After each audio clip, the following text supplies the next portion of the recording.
Hello. I joined this group last month and I was asked to make a contribution by doing something which causes me anxiety, and that's public speaking. It's really horrifying to witness the erosion of language so that women can no longer discuss their bodies or their issues for fear of being deemed exclusionary and transphobic.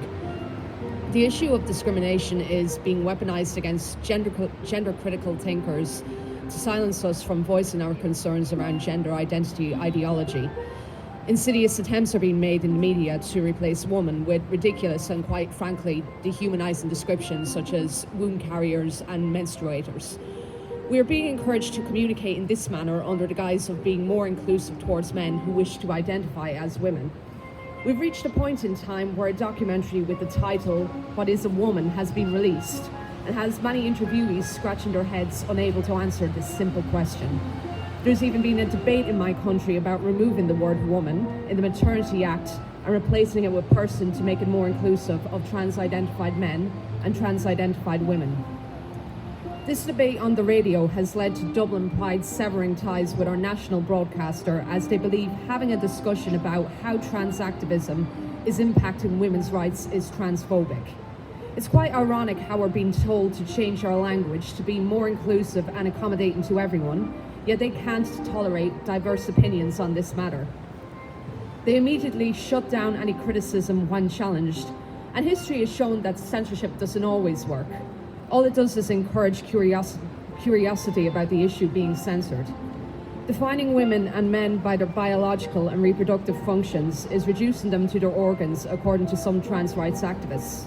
Yet if a lesbian rejects a trans-identified woman as she doesn't see him as a real woman, she is called a bigot or a genital fetishist.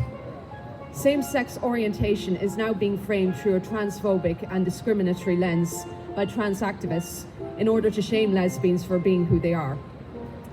With the destruction of language that is being construed as transphobic comes new terms such as cod and ceiling, which describes the struggle of trans-identified men to be accepted as sexual partners by lesbian women. A talk by Toronto-based Planned Parenthood clinic titled "Overcoming the Cotton Ceiling: Breaking Down Sexual Barriers for Queer Trans Women" looked at ways trans-identified women could coerce lesbian women into sex by using soft language such as identifying barriers and strategizing ways to overcome them and building community. Twitter is littered with TERF and transphobe slurs which distort the reality of what is going on, and any outsider who's been living under a rock would view these posts and come to the conclusion that trans activists are victims in all of this. We are living in a time where efforts are being made to discuss the impact this is having on women and children, but as always, there are those who will try to stifle this debate and will threaten those who do not share their worldview. Luckily, the tables are turning against trans activism and more people are beginning to see it for what it is. Thank you for allowing me to share my views on this topic, and I hope more people will start supporting us. Now I'll let Helen make her speech.